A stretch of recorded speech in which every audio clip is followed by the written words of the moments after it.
Today, we want to help you understand that you don't need the system of racism, white supremacy. Okay?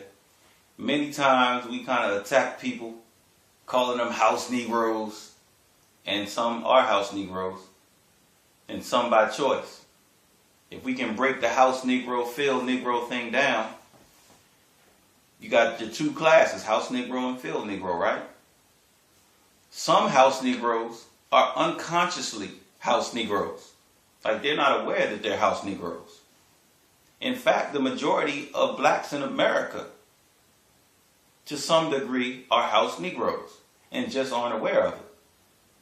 But their personality type, if they were aware of what was going on, they would choose not to be in the house. But some house Negroes are conscious of the fact that they're house Negroes. Some house Negroes started out as field Negroes, and they scraped and clawed and fought to get up in the house. And now that they have a position in the house, they want to not only protect their position in the house, but they have to protect the house itself. So they have to be agents of white supremacy. But we want to make those unconscious house Negroes aware of what's going on. Because when we tell you that you need to come out from under white supremacy, many people believe that they need the amenities of white supremacy. But ironically, it's only because you're under white supremacy that you need the amenities afforded by white supremacy. So we're going to go into the book, Youre Underdeveloped Africa by Walter Rodney. Now, Walter Rodney was a black scholar that was assassinated.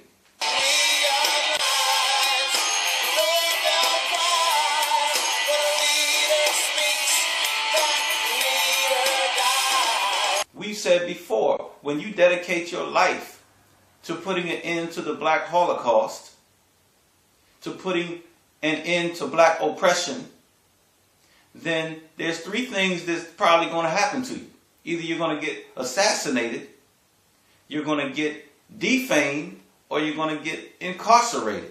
And if they don't do those three things, then they're just going to keep you off balance, because in order to throw a good punch, you got to have some type of balance, an effective punch.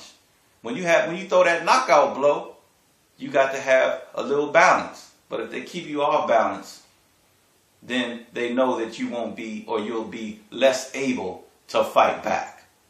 Okay? So one of the amenities that we want to talk about, just to show you that you really don't need white supremacy, is your dental hygienist. All right? How often do they say you need to see this dental hygienist? The American Academy of Pediatric Dentistry recommends children see a dentist every 6 months. And that's what we like to see with an adult as well. Your typical adult coming in every 6 months, not necessarily for exam, but certainly for dental cleaning to break up the biofilm on their teeth and keep them in a healthy state. But you're dealing with a capitalist society, and so they got to keep you sick or in a state of disease so that they can make money. Every time you visit them, you know they make money, right? All right. So you believe that you need a dental hygienist. All right? And the only reason you believe that is because you were trained to think that way within a system of white supremacy. But we're going to go to page 236 and show you that that is not necessarily true. In fact, we've been on this planet for millions of years, maybe even billions of years, without your white or black white supremacist dental hygienist. It's a fact. All right? So let's see. It says, investigators who have studied the nutritional conditions of so-called primitive Africans in tropical Africa are unanimous in stating that they show no clinical signs of dietary deficiency. You hear that, vegan brothers and sisters? They didn't have to study that in Yale, I bet. They didn't have to go to Oxford. They didn't have to get all these certifications that y'all telling us we need to get so that we can be knowledgeable enough to show no signs of dietary deficiency, as the book states. One of the most striking indications of the superiority of indigenous African diet is the magnificent condition of the teeth. Remember, we're talking about the need for a dental hygienist. One researcher noticed among 6 ethnic groups in Kenya could not find one single case of tooth decay, not a single deformation of dental arch. But when those same people were transplanted and put on the civilized white supremacist diet available under colonialism, their teeth began to decay at once. Did you hear what I just said? Outside of white supremacy, no need for a dental hygienist.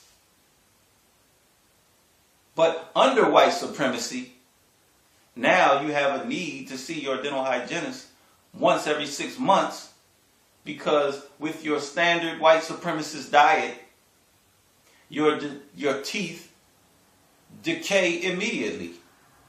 The increasing amounts of this garbage that people consume decreases their mental capacity to resist eating the toxic stuff that makes them more stupid.